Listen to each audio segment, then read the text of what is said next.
This is my audience. All right, so let's get started. Hi, I'm Courtney Ogburn, and my speech will be on the sea turtles in Costa Rica. In Costa Rica, there is 5 out of the 7 sea turtles. They are the hawksbill, the loggerhead, leatherbacks, green sea turtles, and the olive ridleys. Sadly, 3 of the 7 types of sea turtles in the world are endangered, and the rest are vulnerable to being endangered.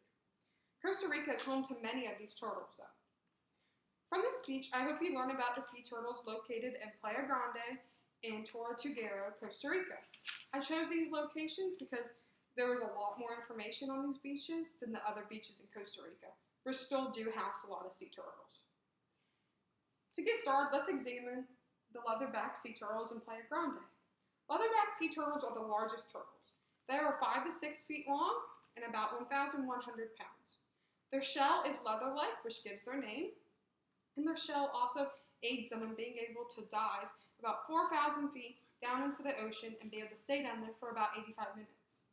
They're endangered as well now. There's only 2,300 females left, and 117 of those females are located in Costa Rica, according to the World Wildlife Fund. There was a study done on the leatherbacks, according to Earthwatch.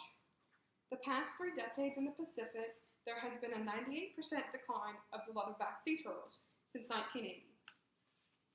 In Playa Grande, there was 46 females tagged to watch them migrate over the 3 years which they were studied, January 21st, 2004 to July 5th, 2007.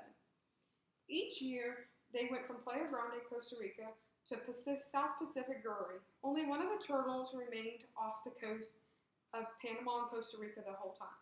They think they took a similar route each year due to the geomagnetic force and the inclination, which has been documented in other cases, determined by the equator strings. This is founded from also the PLOS Biology and National Marine Fisheries Service. The leatherbacks can also be found in Playa Ventas and Playa Langosta, according to Earthwatch. Moving on to the turtle region. Tortuguero in Costa Rica was first known as the turtle region and was known for their nesting grounds. It turned into Tortuguero National Park in 1952. During 1912 was when it really started with a lot of the products being derived from the green sea turtles. The green sea turtles are a larger sea turtle, but not as large as a leatherback, but they're the only herbivore sea turtle there is. So they eat the algae and everything else like seaweed that grows in the ocean. In 1952, humans would take the turtles for meat, called calliope, their eggs, oil, shell, and etc. to make different products. This led to a huge decline in turtles, which is still affected today. At Tortuguero National Park in Costa Rica in 1954, A. Carr conducted a study by tagging them, which happened for many nesting seasons there on out, which ended up leading to the Caribbean Conservation Corporation and to the national park being better protected. Learnings from the A. Carr study in 1954. People would slaughter the nesting turtles to make calliope soup and for other products. So park rangers and volunteers started monitoring the people in the poaching and slaughtering of the turtles.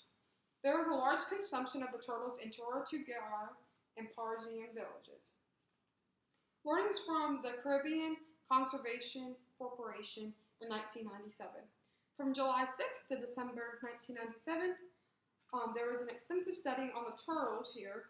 Volunteers and rangers would come out each morning and see the tracks of the turtles, and there was a certain track to look for because when they would illegally harvest them, they would put them on their backs and then drive them to the boat. So there was a certain track they looked for, which they would find, and then they would count how many tracks they saw, and that was how many turtles were illegally harvested.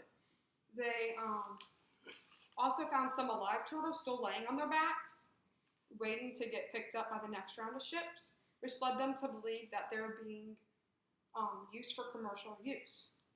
There was at least 1,720 green turtles illegally harvested.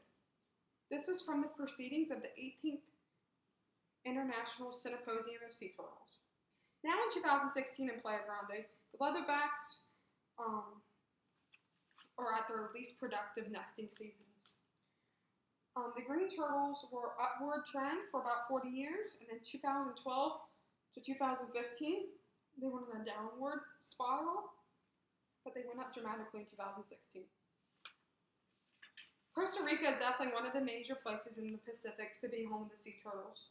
I hope you have a better understanding of the sea turtles and Playa Grande and Tortuguero and help save the sea turtles.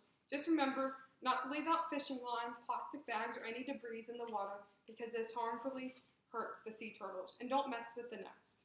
Thank you.